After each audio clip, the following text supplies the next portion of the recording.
Baik, Assalamualaikum warahmatullahi wabarakatuh. Waalaikumsalam Waalaikumsalam warahmatullahi warahmatullahi wabarakatuh. Warahmatullahi wabarakatuh. wabarakatuh. Gimana kabarnya anak-anak? Alhamdulillah kabar baik Ibu. Bu, masih semangat? Ya, sudah pada makan siang belum? Belum Ibu. Belum Ibu, lapar Bu? Belum, ini gimana ini? Ya, Belum. semoga tetap bersemangat ya. Nanti setelah ini saya kasih waktu untuk makan siang Oh, gitu keren ya. mau Oke. ditraktir Ibu. Jangan lama-lama ya Bu, biar bisa makan nanti kita Bu. Baik, kita awali pembelajaran kita pada siang hari ini dengan baca basmalah bersama-sama.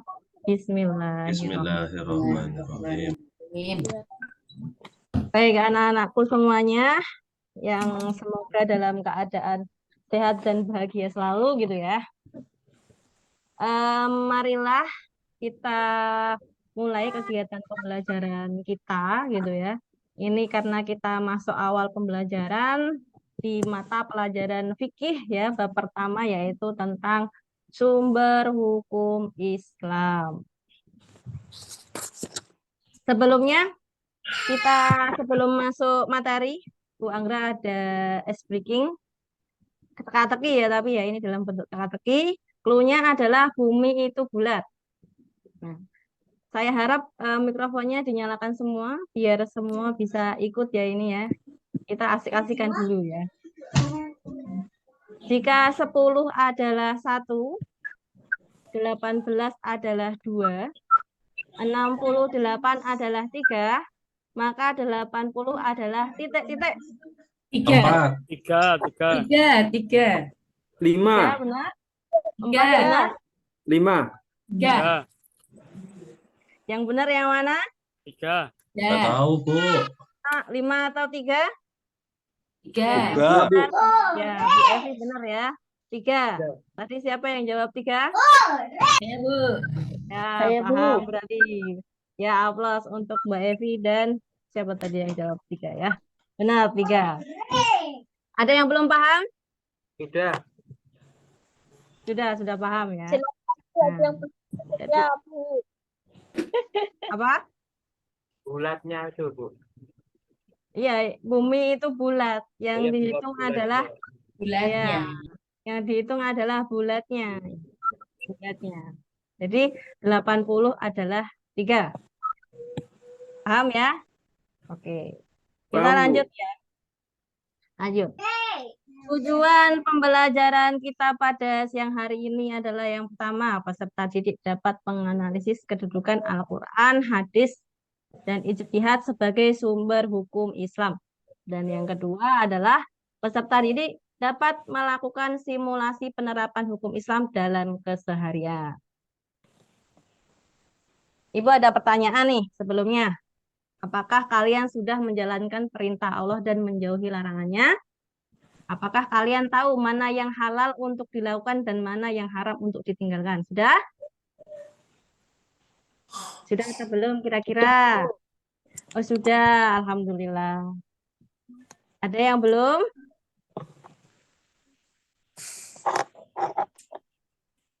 Ya, Setia semuanya. Bu. Kenapa maksudnya kok belum? Pulpennya Mungkin jatuh Bu. Nggak bisa mengerjakan. oh ini nggak usah dikerjakan Mas ya. Ini hanya dijawab saja gitu ya. Apakah kita semua ini sudah menjalankan perintah Allah dan menjauhi larangannya secara utuh atau belum? Mungkin ketika iman kita sedang naik, nah kita taat gitu ya, taat betul-betul taat. Tapi manusia itu ada kala-kalanya eh, eh, kurang sesuai dengan perintah Allah mungkin dalam beberapa hal, mungkin sholatnya agak ditunda-tunda gitu ya, atau mungkin lupa nggak sholat. Nah ini ya. Nah berarti belum mengikuti perintah Allah secara utuh. Nah, Islamnya belum belum kafah gitu ya. Nah, mari kita perbaiki bagaimana kaitannya dengan sumber hukum Islam.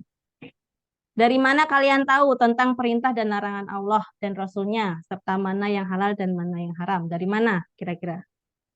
Al-Quran. Al-Quran, betul sekali. Dari buku pelajaran kita, Bu. Ya, dari buku pelajaran boleh, tapi tetap sumber utamanya dari Al-Quran. Mungkin dari Bapak Ibu guru atau dari siapa Ustadz Ustadzah. Nah, itu tapi tetap sumbernya adalah Al-Quran. Selain Al-Quran, tahukah kalian sumber hukum Islam yang lainnya selain Al-Quran? Al-Hadis, Bu. Betul sekali, Al-Hadis ya.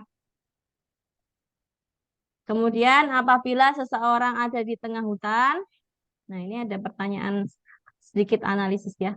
Di tengah hutan, ia tidak membawa kompas, tidak membawa peta sebagai pedoman, tidak tahu arah jalan pulang. Maka apa yang akan terjadi?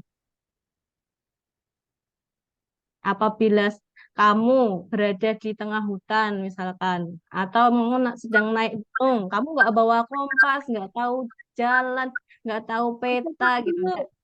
Apa yang akan terjadi? Iya, bisa tersesat, betul sekali gitu ya. Bisa tersesat. Nah, apabila dikaitkan dengan kehidupan ini, dengan pedoman hidup seseorang, adakah yang bisa menganalisis kaitannya dengan kehidupan ini? Kalau tadi ada orang tersesat gitu ya, kamu di hutan gitu ya, tersesat gitu ya. Kalau kamu nggak bawa pedoman, nggak bawa kompas, nggak tahu arah, maka bisa tersesat. Nah, apabila seseorang itu dia berada dalam kehidupan ini, kalau dia tidak memiliki pedoman hidup, maka juga bisa tersesat. Gitu ya. Jadi, apabila kita itu dalam hidup ini tidak mau tahu tentang pedoman hidup, gitu ya, tidak mau tahu tentang bagaimana arah jalan hidup itu mau dibawa kemana gitu ya, tidak bisa membaca pedoman hidup Al-Quran, maka bisa tersesat, bisa ke arah yang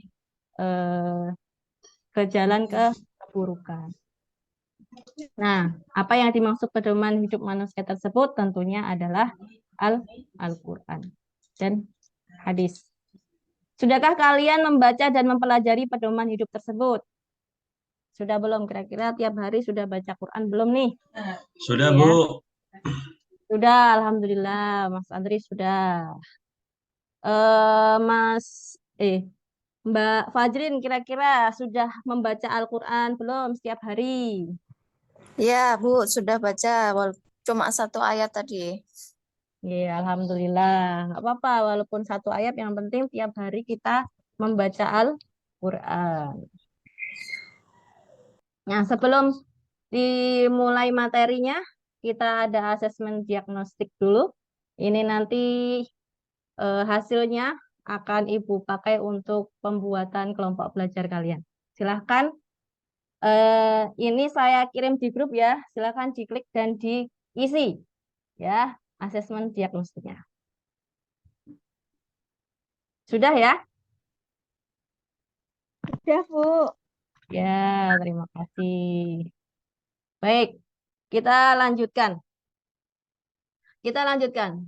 Sumber hukum Islam. Apa sih yang dimaksud dengan sumber hukum Islam?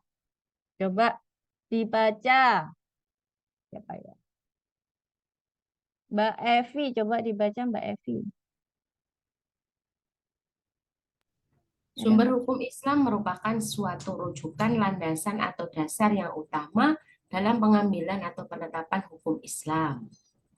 Nah, jadi setiap dalam kehidupan kita, apabila ada permasalahan, apabila kita akan mengambil keputusan, maka kita harus berdasarkan pada hukum Islam, pada sumber hukum Islam.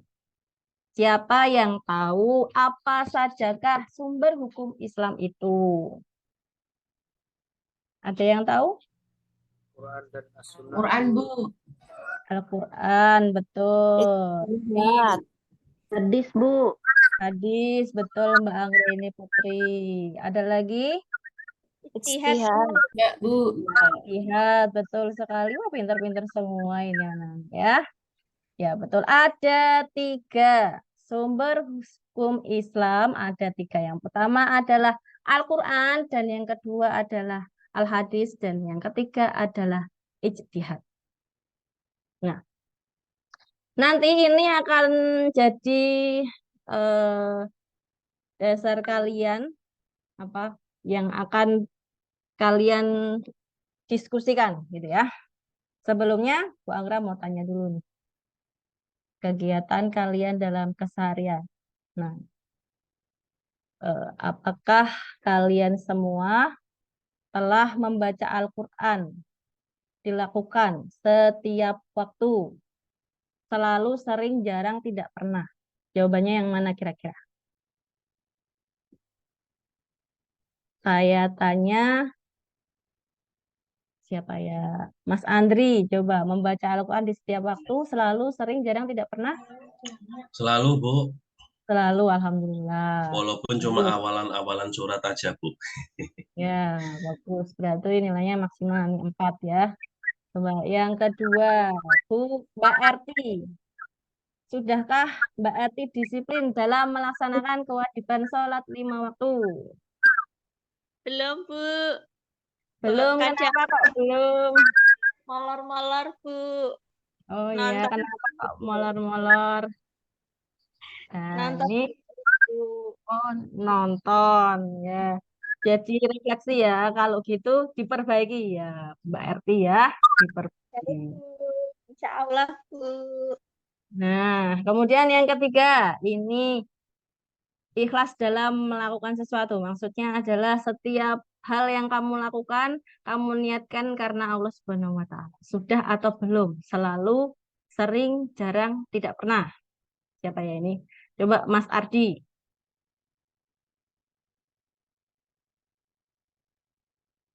Sering. Oh, sering. Alhamdulillah ya. Sering. Gak apa-apa, walaupun tidak selalu, tapi sering ini sudah bagus ya. Sudah bagus. Tadi belajar sudah diniatkan karena Allah ya, Mas Ardi ya. Dapat sangu. Oh, dapat kok dapat sangu tujuannya ya. Coba di, diniatkan kembali karena Allah gitu ya, biar kita dapat pahala. Kalau kita melakukan segala sesuatu itu dengan niat karena Allah, insya Allah bernilai ibadah gitu kan. Ya, Kemudian Bu. yang keempat, merujuk pada Al-Quran atau hadis dalam memutuskan sesuatu. Saya tanya ke Bu Anggreni Putri, ada? Bu, ada Bu. Oh ya, sudahkah merujuk pada Al-Quran, hadis dalam memutuskan segala sesuatu? Selalu, sering, jarang, tidak pernah. Jawabannya apa? Jarang Bu. Oh, jarang. Ya, mungkin karena apa? Karena apa kira-kira ini Bu Putri ini? Mbak Putri. Karena nggak hafal ayat Al-Qur'annya atau hadisnya Bu. Oh iya, iya kita memang nggak hafal Al-Quran atau hadisnya teksnya ya. Tapi setidaknya kita berusaha ya, nggak apa-apa. Kita Ya Bu. belajar bersama. Ya, oke. Ini kita lihat video dulu ya.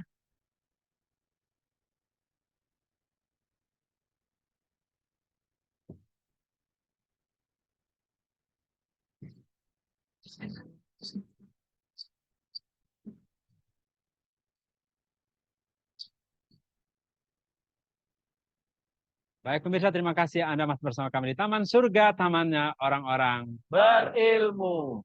Ya, tadi kita mendengarkan sejumlah pandangan dari masyarakat tentang sumber hukum Islam. Banyak sekali yang memberikan argumen, tetapi salah satu yang sering sekali disebut adalah memang Al-Quran. Ya. Tapi juga ada banyak sumber-sumber yang lain yang disebutkan oleh masyarakat, tapi ada juga yang meragukan sumber-sumber yang lain yang sebetulnya yang paling utama dalam sumber hidup. Cukup ya, sudah selesai ya. Baik, dari video tadi dan tadi pertanyaan-pertanyaan yang sudah Bu Anggra sampaikan,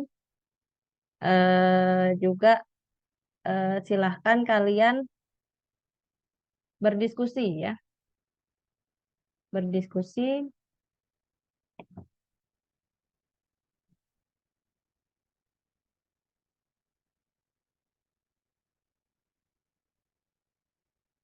Baik, saya bagi menjadi 3 kelompok. Yang pertama adalah kelompok dari Mas Andre, Mbak Fajrin, Mas Yunar, dan Mbak Evi. Kemudian kelompok kedua Mbak Putri, Mbak Bu Ifta, Mbak Ifta maksud saya, Mas Ikhwan dan Mas Wibowo. Kemudian yang ketiga Mas Ardi, Mas Mukhtar, Mas Setia, Mbak Erti, dan Mas Erwin. Nah, silahkan. Ini kalian berdiskusi dengan kelompok masing-masing. Salah satu dari kelompok ini menjadi pemateri, ya, menjadi pemateri atau presentator, gitu ya. Yang saya tunjuk ini sesuai dengan asesmen diagnostiknya tadi ya. Yang kelompok pertama nanti Mas Andre, kelompok kedua Mbak Putri, dan yang kelompok 3 itu Mas Ardi, gitu ya. Nanti akan menjadi presentator, gitu ya. Yang kelompok pertama yang didiskusikan dan nanti membuat peta konsep sederhana, gitu ya. Yang didiskusikan adalah Al-Quran sebagai sumber hukum yang pertama dan utama. Kemudian kelompoknya Mbak Putri nanti mendiskusikan tentang Al-Hadis sebagai sumber hukum Islam yang kedua. Kemudian yang ketiga kelompoknya Mas Adi mendiskusikan tentang ijtihad sebagai metode penetapan hukum Islam. Baik, silakan untuk berdiskusi masing-masing. Kalau nanti sudah mendapatkan produknya, produk dari kelompok kalian, silahkan nanti siap-siap sebagai presentator, Mas Andri, Mbak Putri, dan Mas Adi, untuk mempresentasikan tadi hasilnya diskusi dan peta konsep sederhananya. Silahkan untuk dipresentasikan kepada kelompok lain. Jadi nanti selain dari presentator yang Bu Anggra sebutkan tadi, Mas Andri, Mbak Putri, dan Mas Ardi, silahkan untuk muter ke kelompok yang lain, mencari informasi sebanyak-banyaknya dari materi dari kelompok lainnya, gitu ya, sampai kalian mendapatkan. Nah, Bu Anggra sampaikan juga ini lembar yang harus kalian jawab ya dari kelompok yang lainnya, dari materi kelompok yang lainnya, agar kalian menguasai materi dari kelompok yang lainnya juga. Oke. Gitu ya. Siap, G? Paham tidak ini semuanya? Paham, Bu. Paham, Oh Bu. ya. Paham. Ya, Ya. terima kasih. Ya. Oke, kalau gitu silahkan untuk berdiskusi. Saya kasih waktu berapa? Kira-kira kalian butuh waktu berapa? 50 menit, Bu. Oh, oke, 50 menit ya. 50 menit kalian untuk berdiskusi, kemudian kalian mencari informasi dari kelompok yang lain. Oke. Cukup ya? Sudah? Sudah selesai Udah, belum? Bu. Udah, Bu. Sudah. Oke. Bagus. Tadi Ibu sudah lihat ya dari kelompok per kelompok tadi ya, sudah aktif untuk berdiskusi dan bertanya gitu ya. Kira-kira nih tadi dari diskusi kalian tadi ya, adakah pertanyaan yang sulit gitu ya? Coba Ada, Bu. Mas Andre, ada nggak? Ya, Ada, Bu. Tadi pertanyaannya Mohtar apa? tanya, Bu. Bagaimana hukumnya Mm-mm. orang yang tidak bisa baca Quran, Bu? Apakah dia masuk neraka itu, Bu? Tadi Mohtar nanya, ya, Bu. Saya nggak bisa Oh, jawab, ya. oh, adakah di kelas ini yang belum bisa membaca Al-Quran? Ya, kalau misalkan belum bisa membaca Al-Quran, ya setidaknya belajar ya untuk membaca Al-Quran. Ya, setidaknya belajar. Sekarang bisa belajar dari manapun juga ya, bisa dari media sosial ataupun kamu bisa cari aplikasi ya untuk belajar membaca Al-Quran. Kalau misalkan kamu malu dengan temanmu misalkan ya kan, kamu malu dengan bapak ibu guru atau orang tua, bisa kamu lewat aplikasi atau lewat media sosial. Nah, kalau jawaban yang kedua, apakah ia masuk surga atau neraka yang tidak bisa membaca Al-Quran, ini maksudnya sampai meninggal nggak bisa baca Quran gitu ya. Nah, masalah eh, masuk surga atau neraka itu adalah hak prerogatif Allah ya. Masalah masuk surga itu hak prerogatif Allah. Jadi kita sebagai manusia berusaha sebaik-baiknya ya menjadi manusia yang senantiasa menjalankan perintah Allah dan menjauhi larangannya, yang senantiasa berpedoman kepada Al-Qur'an tadi ya, agar kita tidak tersesat gitu ya. Seperti itu. Jadi untuk masuk surga atau neraka wallahu a'lam bishawab. Ada mungkin ada tambahan, siapa yang mau menambahkan atau mau berdiskusi dari pertanyaan ini? Menarik ini pertanyaannya ya. Pertanyaan dari Mas Muhtar. Selanjutnya, ada lagi pertanyaan yang sulit? Monggo, Bu Putri. Mbak Putri maksudnya. Mbak Putri ada pertanyaan yang sulit nggak tadi dari diskusi yang kalian lakukan? Iya Bu, ada Bu. Ya, apa pertanyaannya? Tadi pertanyaan dari Mbak Ifta itu sulit Bu. Pertanyaannya, bolehkah kita menafsirkan Al-Quran? Kemudian siapa yang berhak untuk menafsirkan Al-Quran Ibu? Itu sulit untuk saya jawab Ibu. Oh iya ya. Coba sebelum Bu Anggra menjawab, adakah kalian yang bisa menjawab pertanyaan ini? Apakah bolehkah kita menafsirkan Al-Quran? Siapa yang berhak menafsirkan Al-Quran? Ada yang mau menjawab? Nanti yang mau menjawab saya beri hadiah.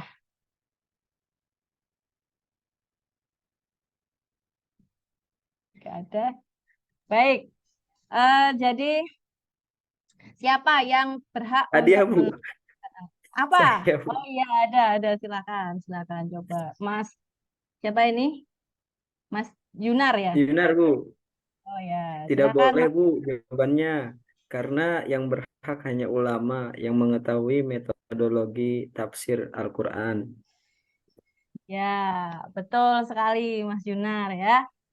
Jawabannya bagus. Ya, jadi tidak semua orang itu bisa menafsirkan Al-Quran. Ya, yang boleh menafsirkan Al-Quran adalah orang yang memiliki keilmuan, memiliki keilmuan yang bagus gitu ya, untuk menafsirkan Al-Quran. Dalam hal ini adalah orang yang tahu tentang metodologi dalam menafsirkan Al-Quran. Kalau di di sini mungkin ada eh, Ibu Putri gitu ya, Anggreni Putri, atau mungkin Ibu Bapak Andre, atau mungkin Bapak Ardi ya kan, yang sudah memiliki keilmuan. Nah, ada juga Bapak Bapak Murtono dan Ibu Wid ya. Nah, dan juga mungkin orang-orang yang ulama-ulama ya, ulama-ulama yang bisa menafsirkan Al-Quran, yang mempunyai ilmu yang mumpuni ya, bisa punya landasan ilmu bahasa Arab dan keilmuan yang tepat untuk menafsirkan Al-Quran seperti itu. Ada lagi mungkin pertanyaan yang lain? Ada tidak kira-kira? Cukup ya? Cukup. Bu.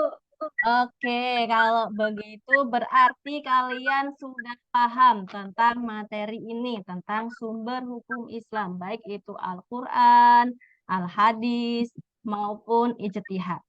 Nah, untuk mengkonfirmasi bahwa kalian itu sudah paham tentang materi ini, Ibu akan membagikan LKPD. Ya, silahkan diisi. Kalau tadi kan hanya materinya saja yang kalian cari dari kelompok lain yang kalian isi. Sekarang ini adalah pertanyaan ya. LKPD berupa pertanyaan-pertanyaan tentang sumber hukum Islam, baik itu Al-Quran, Al-Hadis maupun ijtihad. Oh. Nah, silahkan diisi dengan mendiskusikan dengan satu meja aja, kelompok satu meja ya. Oke. Mungkin bisa dikerjakan dalam waktu, saya kasih waktu 20 menit cukup ya.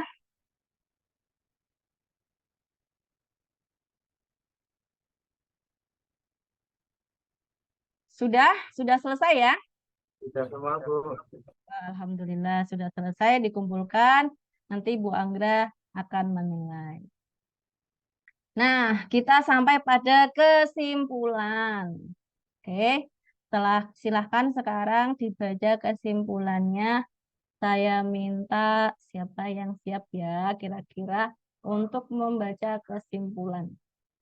Coba Mbak Ifta disimpulkan, Mbak. Ya, Bu.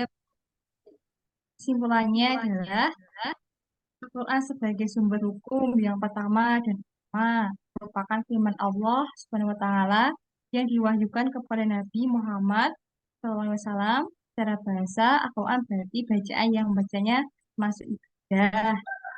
Al-Hadis memiliki kedudukan sebagai sumber hukum Islam kedua setelah Al-Quran. Semua persoalan pertama-tama dicari dasar hukumnya, lalu Al-Quran. Jika tidak ditemukan, dasar hukumnya dicari dalam Al-Hadis. Lanjutannya Mas Ijtihad. Bilar dilanjutkan. Nah, ijtihad berasal dari kata istihadah, ya.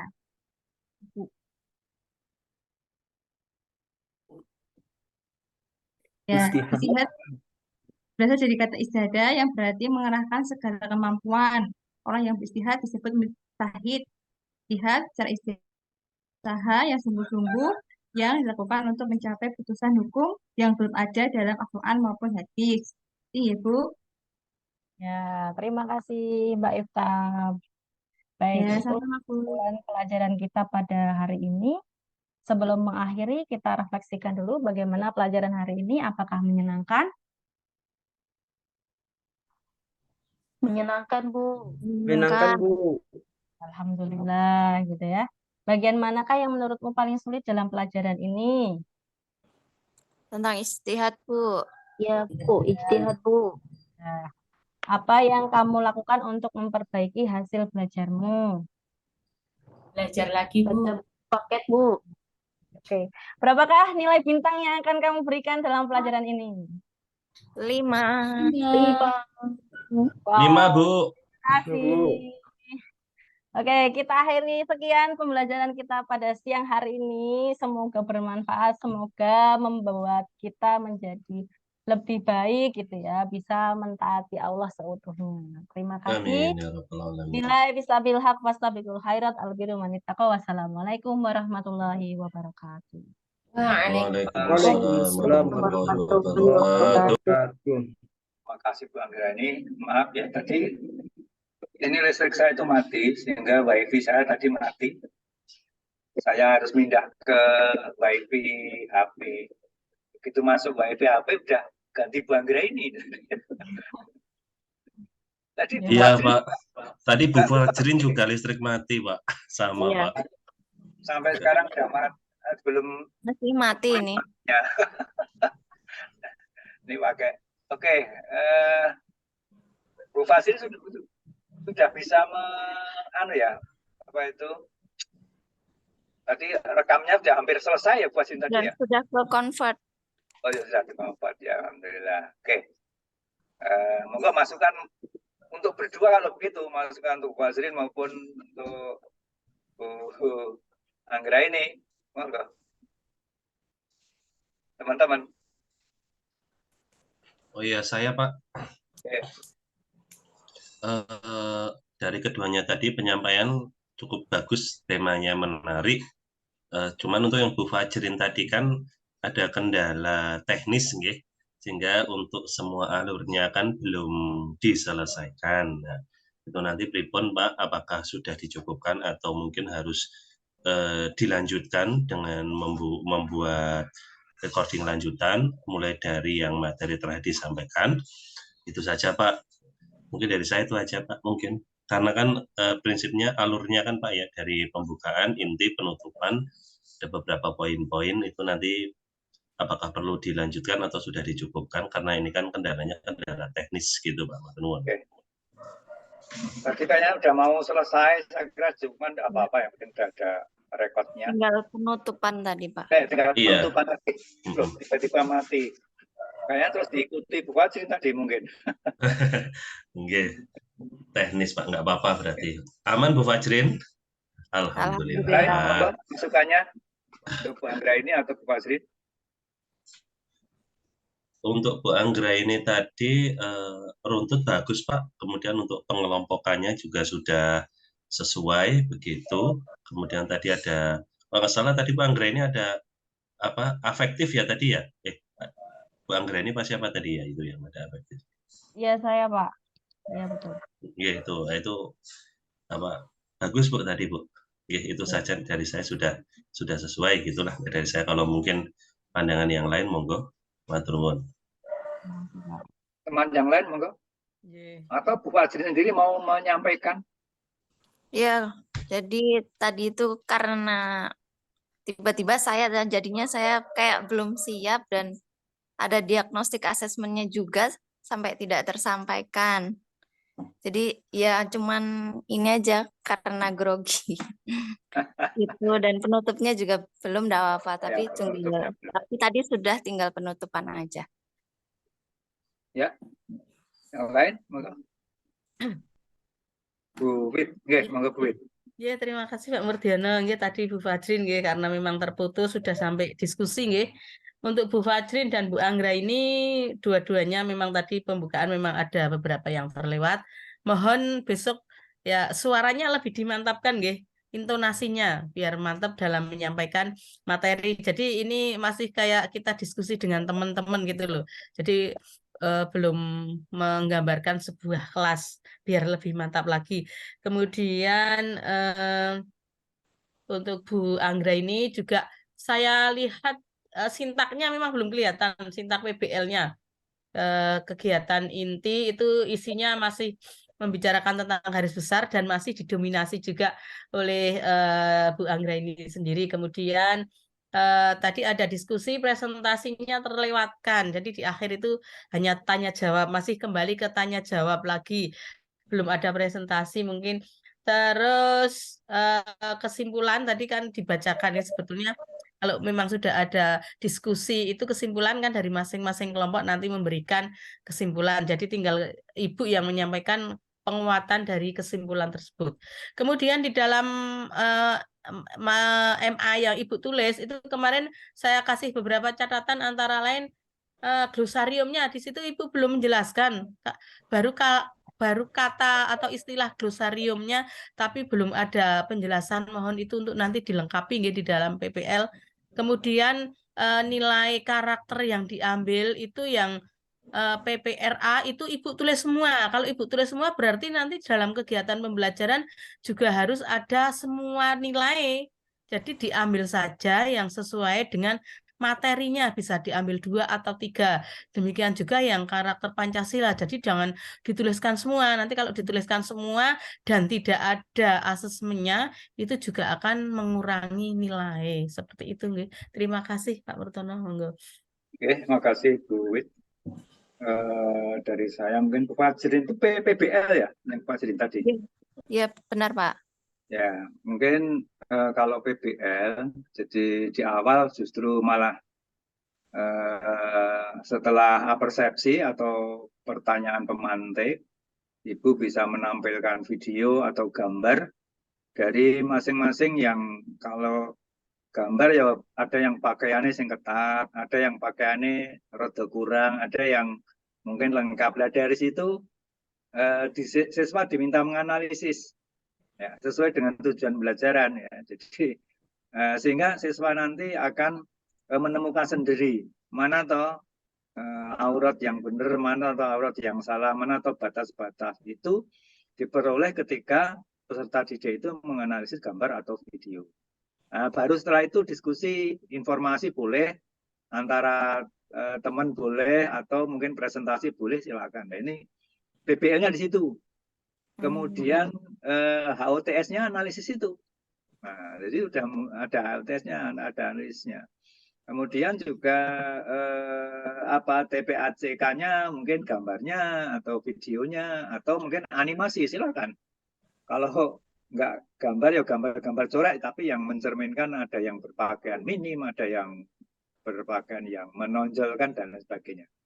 Ini terkait Bu Fajrin ya, sehingga memang betul-betul BBL muncul, TPACK-nya ada, kemudian juga HOTS-nya ada, sehingga betul-betul itu menjadi satu kesatuan di dalam pembelajaran. Oke, untuk Bu Anggra ini tadi terkait dengan hukum ya, jadi mungkin pemantiknya bukan apakah pernah, mungkin pemantiknya bisa ya dimunculkan kisah-kisah yang melanggar atau kisah-kisah yang sesuai dengan hukum. Dari situ siswa diminta berpikir, mana yang melanggar, mana yang itu ya. Justru dibalik, bukan apakah kalian pernah, gitu, itu nanti beda, mikirnya beda. Tadi Bu Anggra ini PJBL atau PBL juga? Atau malah justru diferensi? Ya, Diferensiasi, Pak. diferensiasi. Lihat tadi diferensiasi ya. Jadi banyak model yang bisa dimunculkan di sana, sehingga tadi ada apa itu asesmen awal. Ya memang diferensiasi memang harus ada asesmen awal untuk melihat kemampuan-kemampuan maupun gaya belajar bagi peserta didik. Kemudian saya kira juga sudah runtut, cuma tadi seperti yang sampaikan Bu Wit, memang masih kayak dengan temennya, memang sekarang ini dengan temennya, sehingga intonasi, tone-nya juga masih perlu diperbaiki. Kemudian juga asesmen. Oke, saya kira itu. Jadi